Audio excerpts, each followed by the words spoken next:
Alright, here, let's see. I'm just having to try to pull a bunch of junk out of here. Some of it's carrots, some of it's weeds. What we've got to do, our carrots have gotten too thick because we've had to leave them under the cover to keep the deer from eating them off.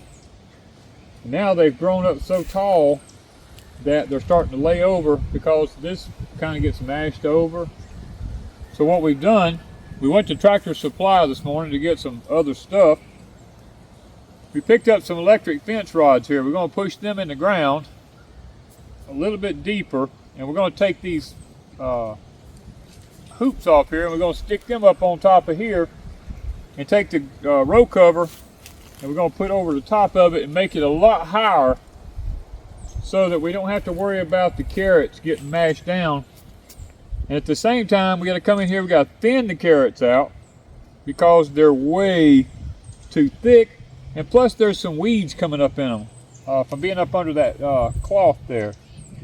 And it's always hard when you go in here because you got to come here and take these little carrots out like this. But if you're going to have carrots big enough to eat, you just got to thin them out. I mean, it's hard.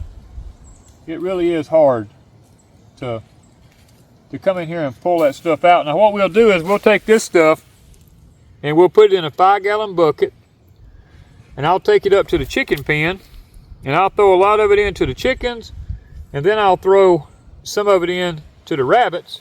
And most of this is weeds. He's not getting but 1 or 2 carrots every now and then. It's mainly weeds. It's about 90% weeds. It doesn't look like there's weeds in there till you get to looking underneath. Yeah, till you start pulling it back and you see that most of that's just weeds. And then you'll look, the carrots are way too thick right here. So what I do is I just take my time, I come in here and I start pulling out carrots, spacing them out, and they're little tiny carrots. It's not like they're big old carrots, you know. But the rabbits like eating that stuff. Ooh, the rabbits love them things now. And I just take my time and go through it. It's not going to hurt if you break the tops off of some of the carrots because they will sprout right back out. And you can see the stem like on that one right there where you're at. You see how big that stem is compared to those little T90 ones. You want some of them with some big stems. Yeah, you do. All right. So this is our project for right now. We got 2 or 3 more projects today, but those carrots are looking awesome. All right, these are the multiplying onions. Look how big and pretty they're looking down here. And then I have some carrots in the middle that are smaller here and some here. And the weeds need to be taken out around all this. So we've got a job. Some of my English peas actually made it, but not enough to worry with out here. But most of that is weeds that's just coming up. So this whole bed has got to be taken care of. And on the other end, I've got some, I think this one we never got anything in, right? No, we didn't put anything So in this there. whole bed will have to be flipped and turned before we put anything in it. Then we've got onions on both sides right here that are doing really great. These are the multiplying onions. And then this bed had potatoes and some onions down there that's doing good. The potatoes I do not see coming back, so I'm not sure if they will or not. And then on the far end, Danny planted sweet potatoes for slips. So and all this is to keep deer out. And then he planted peaches all in here. It's all peaches, right? Yep. This is all our peach orchard now. 2 mayhaws at the very bottom. Oh, 2 mayhaws. Down close to the fence back there. But the rest is all peaches, and we're going to turn this into a peach orchard. And a carrot bed. Well, this was our 60-foot raised bed garden. And it does great for carrots. It does good to have that 60-foot raised bed up here, but I thought below this, this is a steep hillside. It's hard to tell it on camera, but this is a very steep hillside. And our gardening last year, it just kept trying to wash.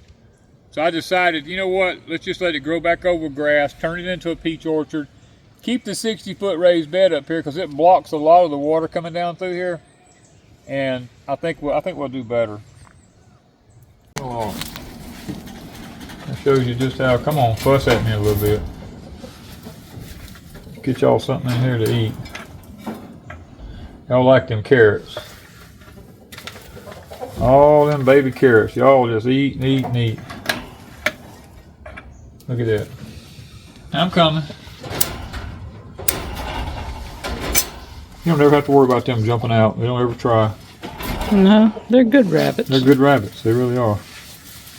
He don't give a rat's tail if he eats anything green. He'd rather have old dry feed. He's sniffing though. He's sniffing. You smell a carrot?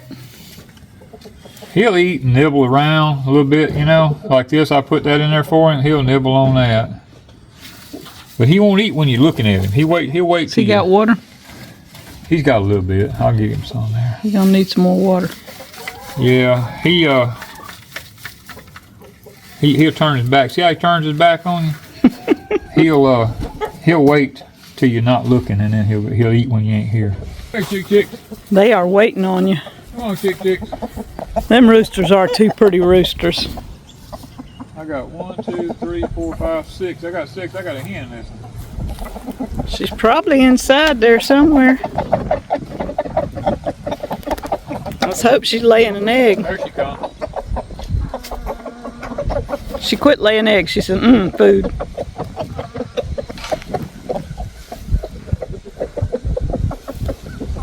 They like their green stuff. They love that green stuff. They've cleaned out around. Them other chickens we had in here, this pen stayed growed full of grass. They didn't even eat it. These here, they clean up everything, even around the outside edges. They done cleaned it up where the pipe ain't in the grass no more. Well, it's nice. Too, when we had to mow it, the grass was growed up so thick out here you couldn't even mow next to it. They've cleaned it all up. They have completely cleaned it up.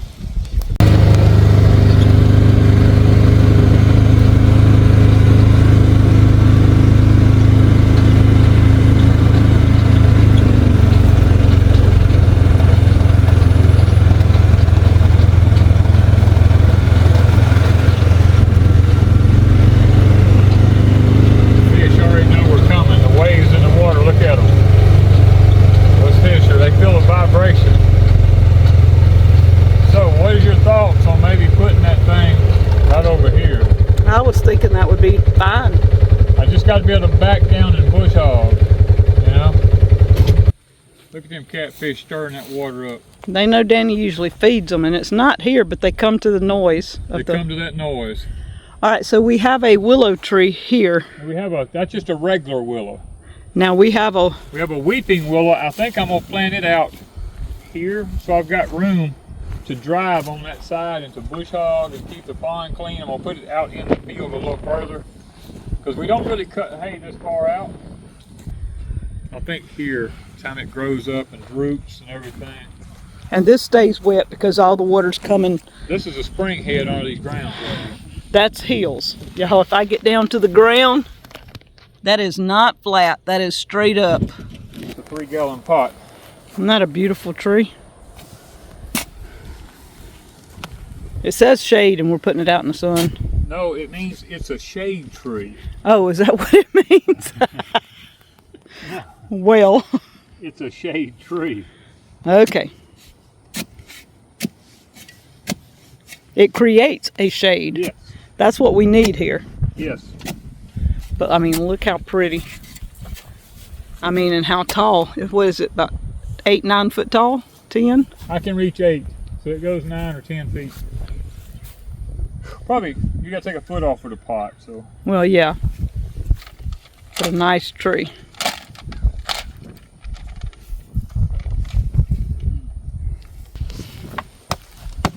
It's got the roots coming out the bottom, so that's a good thing. Well, if that's the case, what I know is it's root bound. And it grew in that pot. It's growed into the pot, so. It wasn't clipped off though and stuck in the pot recently. No.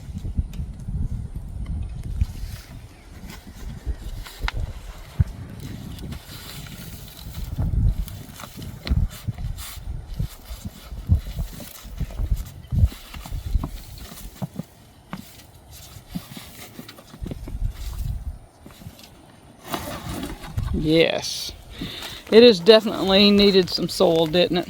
Well, it's we're gonna have to do some serious Breaking apart so it can apart grow. here so it can grow. Because if not, you leave them, the roots will just grow around in circles and it won't ever do nothing. You don't want that to happen.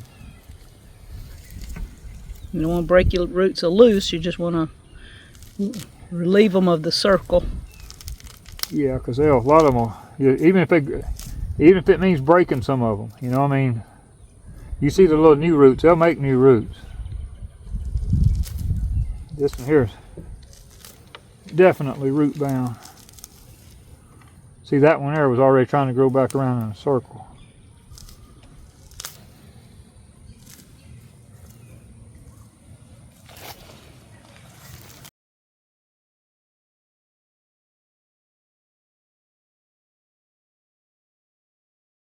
I wanted a beautiful weeping willow, and at Deep South we planted one. It never would grow. It's still about the size it was when we planted it. Yeah. So maybe this one will do. Trying to make sure we don't have any roots. See how that root there going all the way around the top? Yeah. You just got to make sure, because this one's pretty root bound.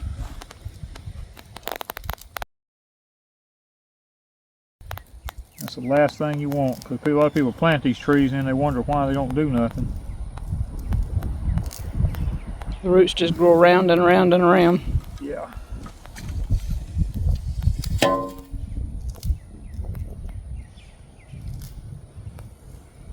right.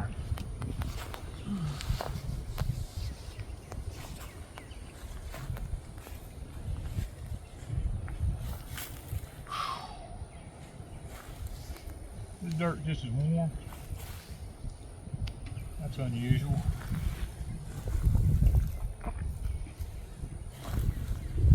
I don't have to lay down, I can't. That leg is hurting.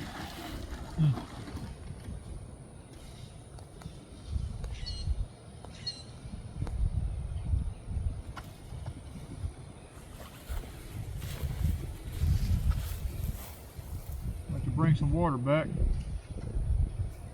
Or take a bucket and go down to the pond. And get you some water. Yeah.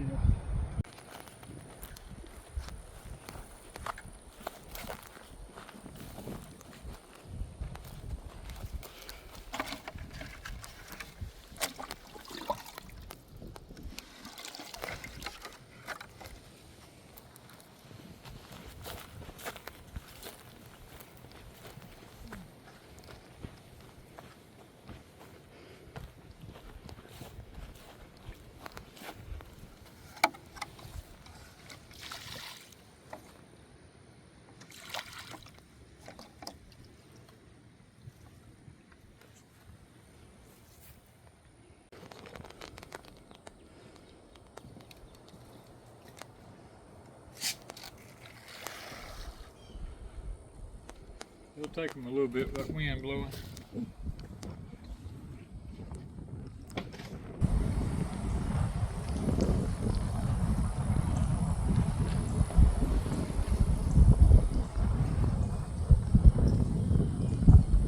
We broke their routine. We stopped him. There he is. I knew he'd come up. Yeah, there's one. Yeah. Once one of them finds it, the rest of them, it don't usually take too long. They'll all.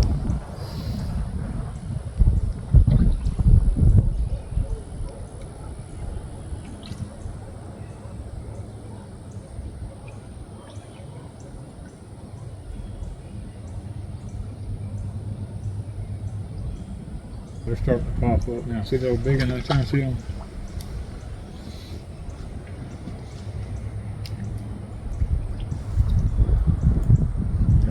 It's kind of cold this morning. It's like 50 degrees. The wind's blowing. They're finding it. They're finding it. There they come. See them? All at once. I told you, when one of them gets to acting up, they'll all.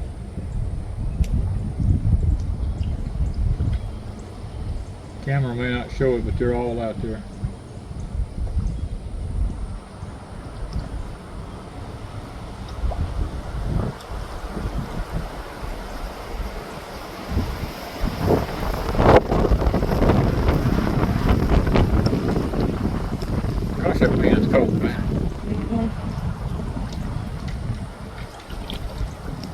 Beats the heck out of heat though.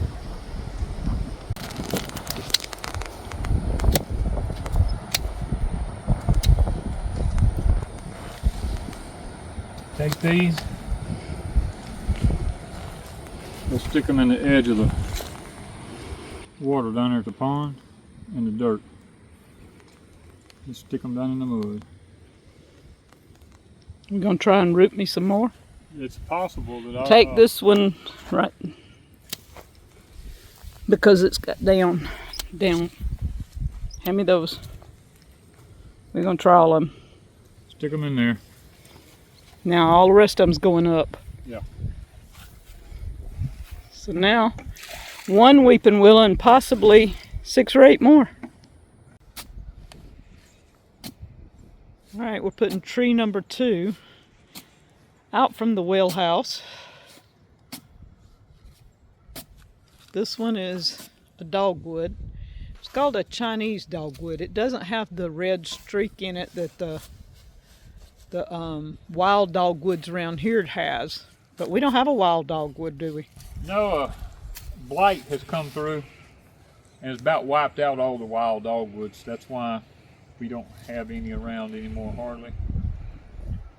So, and dogwoods love growing up under other trees. They don't like to be out in the broad opening. So, thus, that's why we chose here. We got trees all around here.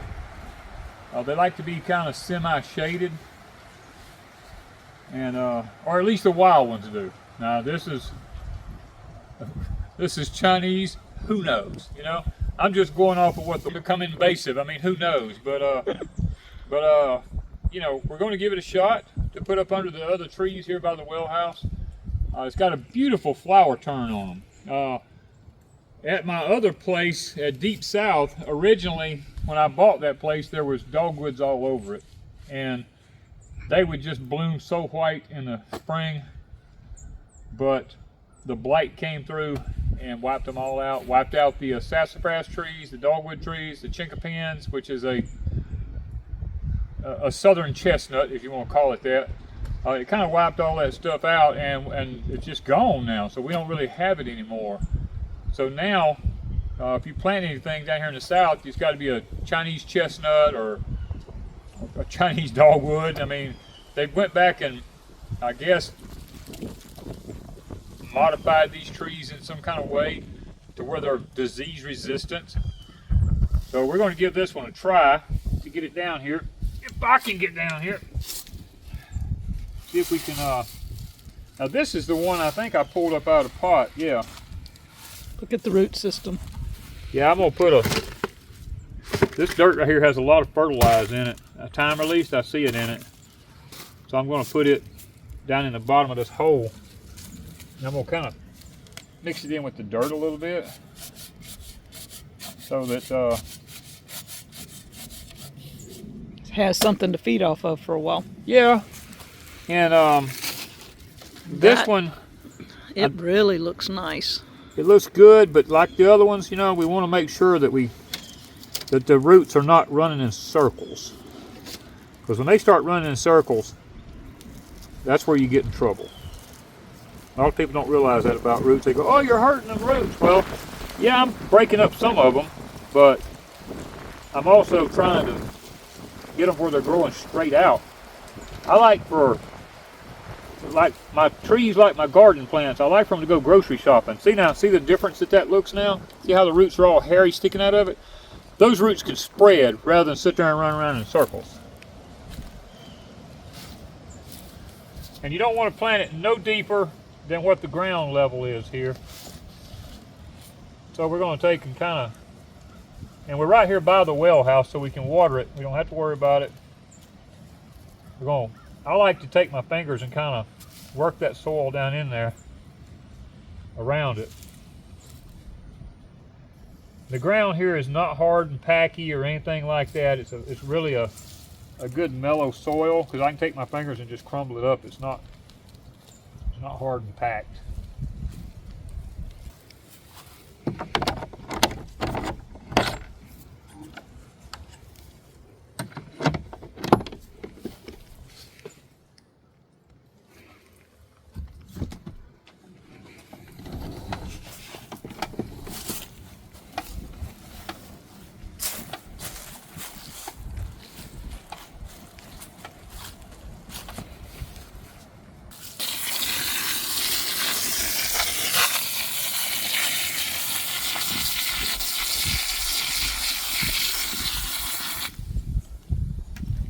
I do my trees like this, rocking them back and forth to work out any air pockets that might be around the root system that's in it. Then I'll let it set. We'll come back after a while and we'll water it again.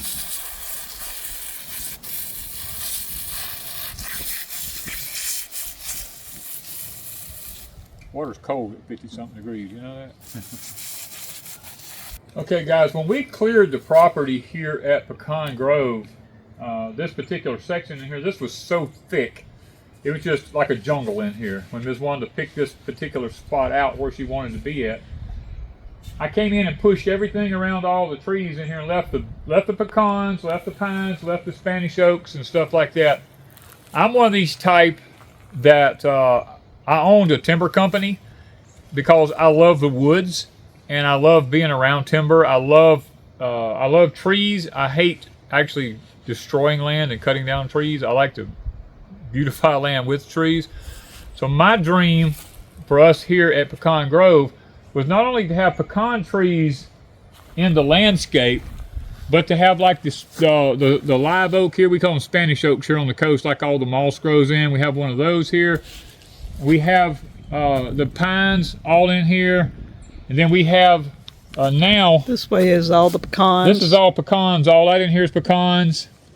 And I have now planted the Chinese dogwood here along with a crabapple tree on the other side right here. And both of these have a beautiful flowering in the spring.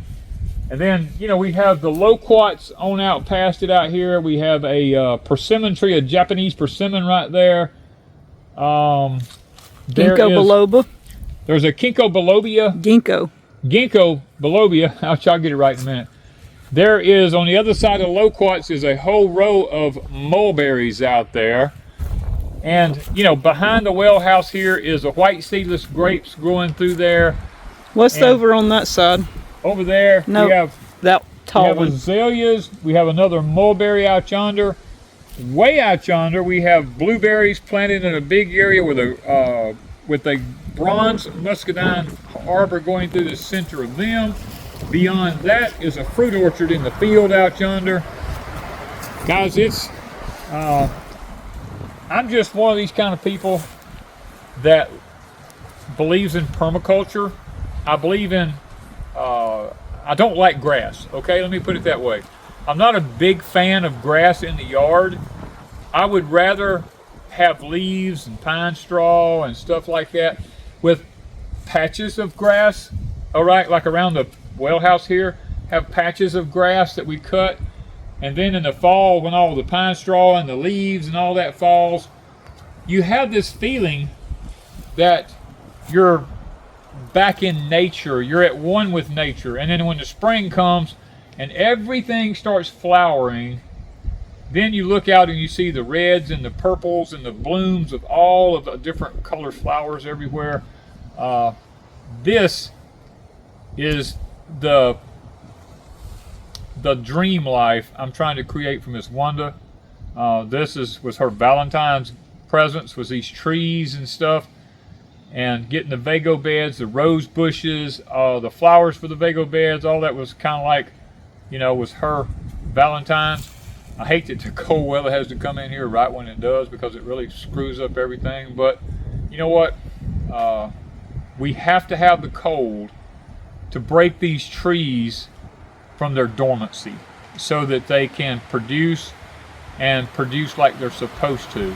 You know, it's kind of like on the other side behind the Ranger here, I have I have like 2 pear trees back there. They're going to be beautiful white with blooms.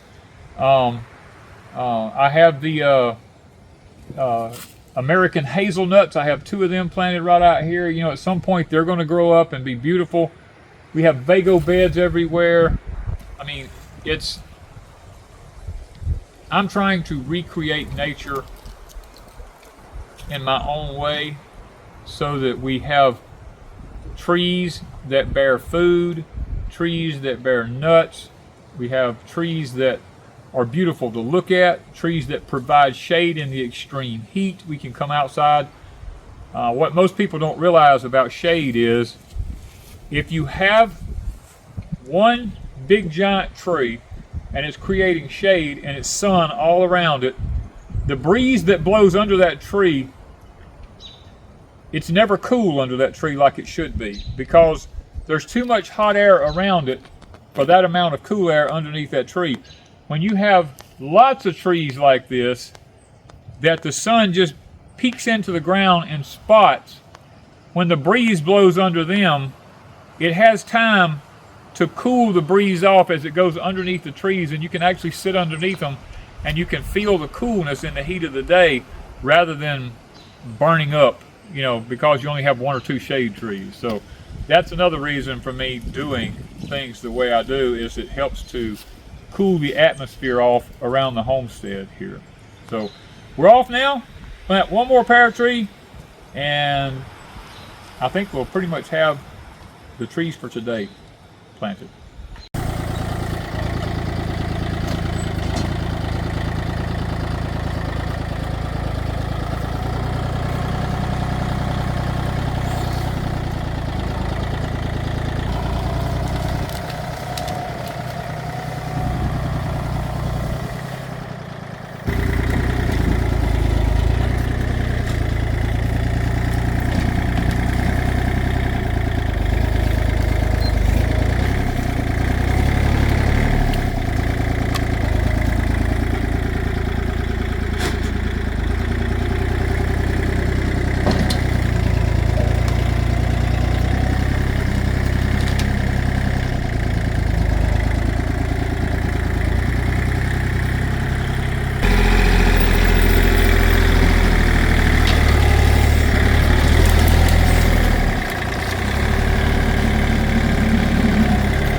Okay, we've made a decision to plant our last pear tree right here in this particular location. We have some pecan trees way over here, we have a little small one over here, and we have one over here on this side of me, one way over there. We got the pine trees that's here. We took out the yopons because we take out the scrubby bushy trees as we decide where we're going to put trees that are beneficial to us. The yopon, even though it's a great tea making tree, we've got hundreds of thousands of them on this property, so it's not an issue to us.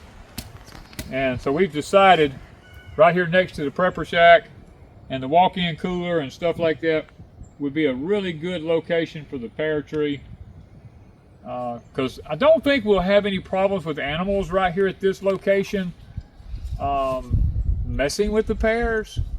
Now, when we originally started coming over here, the deer would come right here and eat out of the pots. But since we've kind of put a lot of the fencing up, and we've got the cows down here now, and we have all these buildings built in here and stuff, the deer don't seem to come up in here anymore. And then right here behind us, this is the sugarcane patch. We've got 1, 2, 3, 4, 5, 6, 7, 8, 9 wheels of sugarcane planted back here. On the other side, way over yonder, we have 2 more wheels planted way over yonder of the 2 varieties Miss Vicky sent us, 2 extra varieties that she sent us. We also have the blue ribbon planted right here that she sent us. So we've got everything, I think, kind of situated. And I believe if we put the pear tree right here, that it will not only give us a pretty white blooming tree in the spring, but in the fall the leaves will turn bright yellow. I think it'll be a pretty to look at. Now we also, you've heard us mention the orchard. We've showed you a little bit about it. Miss Vicky is sending us some more trees to go in that particular orchard as we enlarge it and build it. We picked a few things today to go in the orchard. So to protect the orchard. Yes. This is crazy. I think we told y'all, but I raised air grafted 2 apples from Deep South. I brought them over into the high tunnel here, and they had gotten, I mean, they were growing, beautiful leaves all over them. And I told Wanda, I said, well, it's the time to plant them outside because they're already like this tall. And so I took them out and put them in the orchard down here and was sitting back. I said, man, isn't that pretty? Those beautiful green leaves all over them. Got up the next morning, the deer had stripped every leaf off of them. So while we was in town today, we paid Tractor Supply a visit and we picked up another electric fence box. One that's good for, I think the other one was 18 miles. This one's good for 10 miles. And we're going to put double fencing around that orchard with electric fencing, hoping to keep the deer out of it because everything's starting to bud out here. Of course, the freeze may kill it all and it may have to come back, but we've got to stop the deer from stripping the leaves off of the trees as they start coming out because we have tons of deer. And it ain't that we're not taking them out because I took 2 out this year already. It's just that because we're managing the herd, we now have a huge number of bucks on the property. And the bucks, I don't know if it's a thing where they just feel like they have to show their dominancy or what, but they're just going to all the trees around everywhere, tearing them up with their horns. They're not rubbing velvet off because the velvet's been gone since last September. They're just aggressive because there's so many of them on the property now. Even though I took 2 out this year, I know we still have 6 that I have on my cameras, and possibly even more that I don't have in specific places on camera. So we're having to, not only that, we have like 10 to 15 does, plus their little ones that we're managing. So we've got to put the fencing up if we're going to keep our orchards, you know, and our gardens and stuff like that. So me and Ms. Wanda, today we actually weeded out some of the carrots. And we're trying to get that ready so we can open them up and keep the deer off of them also. So let me get this tree planted so I can say that I've got some of my chores done today anyway.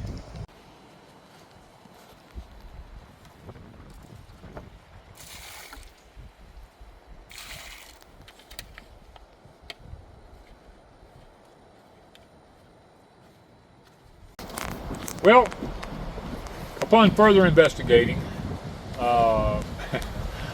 we didn't really pay any attention. We just bought a pear tree, you know, and we got here and I told Wanda, I said, check and see what kind of fruit it makes. Well, come to find out, it don't make a fruit. Well, it might make a fruit, but it's not your traditional pear tree. This is a flowering pear tree. It is completely snow white in the spring, which thus it's already starting. In the fall, it is a vibrant orange red looking leaf that's just like it's on fire. And I told Ms. Wanda, I said, you know what, I'm still happy with it because we have Ms. Vicki sending some pear trees. We have some other pear trees on the property back here. We have no color out here. This is all just kind of just green and brown. In the fall, I think that color right here next to the smokehouse and everything, I think it'll be really pretty. So we're gonna see if we can't get this thing put in the ground here. And I'm still tickled to death to have it. Now the Bradford pears, I'm very familiar with them because we used to plant them in the landscaping business that my family owned. And they've been outlawed by many states because they have a Y-crotch branch system in them, and when they load up with snow or something, they're bad about breaking and shelling off. So lots of places has done away with the Bradford pears, and I'm guessing this one is called a Cleveland Select. So it may be very well taking the place of the beautiful leaf turn of the Bradford pear. So let's get over here and see if we can get this thing down here, if I can get back down again. I always tell people that at my age, anything under 16 inches anymore I don't do. But I guess when it comes to planting trees, I'm gonna have to go back on my word and see if I can get this thing out of this pot. Because these 3-gallon pots are not that light. So far, we've been pleased with the root system of these plants. Yeah, we've been very nice. See here, this is what I'm telling you. See how these roots are running all around? If you don't go ahead and just, it doesn't matter if you break them off, you've got to get these roots out of that running around in circles. Because if you don't, that tree will just sit there for years and years and absolutely do nothing.